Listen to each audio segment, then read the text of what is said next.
সেই দিন লাস্ট বারের জন্য আমি আমার প্রিয় খাবারটা খেয়েছিলাম, তা আবার নিজে হাতে রান্না করে। কি রান্না করেছিলাম সেটা তো অবশ্যই তোমাদের বলবো, তার আগে দেখাই সকালবেলা তো বাপি গরম গরম ঘুগনি আর ছেঁড়া পরোটা এনে দিয়েছিল, যেটা খেয়ে ব্রেকফাস্টটা কমপ্লিট করে আমি তো প্রিপারেশনে একদম বসে পড়েছিলাম। কারণ সেদিন আবারও আমি বানাচ্ছিলাম বিরিয়ানি। তোমরা তো জানোই আমি কম বেশি এখন বিরিয়ানি বানাতে শিখেছি, তবে এবার কিন্তু আমি মাটন বিরিয়ানি বানাচ্ছিলাম। বিশ্বাস করো, মাটন বিরিয়ানি খেতে আমার সব থেকে বেশি ভালো লাগে। তবে এবার থেকে যেহেতু ডায়েট শুরু করব, তাই এই জিনিসটা আমি খুব মিস করব। মাটন বিরিয়ানি খাওয়া তো হবে এই ভেবেই আমি খুব এক্সাইটেড ছিলাম। আর আমার সাথে হেল্প করছিল ফুল, মা, রিশু সবাই মিলে। আর আমি তো পুরো রকস্টারের প্রতি অবসেসড হয়ে গেছি। সবসময় রকস্টারের গান শুনি, ক্লিপিংগুলো দেখি, আর আমার সাথে আমার বেস্ট ফ্রেন্ডও অবসেসড, এটা আর বলতে লাগে না। আর এখানেই বিরিয়ানি বানাতে বানাতে খুব চা খেতে ইচ্ছা করছিল, তাই দুজনের জন্য একটু চা বানিয়ে নিচ্ছিলাম। চাটা খেয়ে আবার প্রিপারেশনে লেগে পড়েছিলাম। আমি তো এখনো অবধি প্রপার ভিডিও করতে শিখলামই না। রান্না করতে করতে হয় আমি ভিডিও করতে পারি, না হলে আমি রান্না করতে পারি। তাই ভাবলাম রান্নাটাই মন দিয়ে করি। টুকটাক তোমাদের সাথে ভিডিও যেটুকু পেরেছি সেটুকু শেয়ার করছি।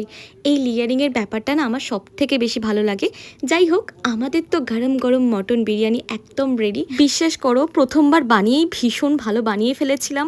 সত্যি বলছি, খুব ভালো টেস্টি হয়েছিল। আমি না একদম নিজের মতো করে কম স্মেল দেওয়ার চেষ্টা করি, মানে মিঠা আতরটা একটু কম ইউজ করি, সব কিছু একটু কম। আর্টিফিশিয়াল কালার তো আমি একেবারেই ইউজ করি না। সব মিলিয়ে বিরিয়ানির কালারটা কিন্তু ভালোই এসছিল। আর আমি তো খুব টেনশনে ছিলাম, কারণ মাটন বিরিয়ানি করা ভীষণ টাফ, কারণ মাটনটা সেদ্ধ করাই মেন। আর এখানে তো মাটনটা ভালো মতো সেদ্ধ হয়েছিল।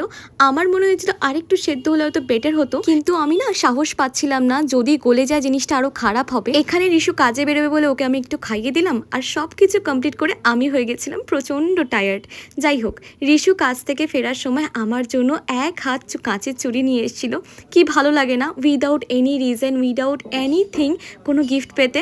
হ্যাঁ, ও আমার জন্য এই কাণ্ডগুলোই করে থাকে। দেখো কত সুন্দর, কত রঙের কাঁচের চুড়ি নিয়ে এসছে। আর আমরা দুজন না কাঁচের চুড়ির প্রতি পুরো অবসেসড। সারাদিন বিরিয়ানি রান্না করে হাত পোড়ালাম না, সন্ধ্যেবেলা চা বানাতে গিয়ে হাত পুড়িয়ে ফেলেছি।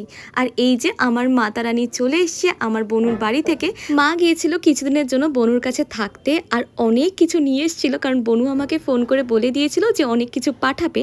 আর সেদিন আমার বাড়িতে একজন স্পেশাল মানুষ এসেছিল, যে কিনা অনেক দিন পর আমার ভিডিওতে এলো। এই যে পুটুরানি, আর সাথে করে অনেক আইসক্রিম এনেছিল। আমরা তো সেদিন অনেক গল্প করেছি। কাল থেকে শুরু হতে চলেছে আমার ডায়েটের জার্নি। তোমরা প্লিজ প্লিজ প্লিজ আমার পাশে থেকো। আর সাজেশন দেওয়ার হলে অবশ্যই দিও। অনেকে আমাকে সাজেশন দিয়েছো, আমার খুব ভালো লেগেছে। আমরা এইভাবেই গল্প করতে করতে, আইসক্রিম এক্সচেঞ্জ করতে করতে সেদিনের সন্ধেটা কাটিয়ে ফেলেছি। দেখা হচ্ছে পরের ভ্লগে। Tata, by.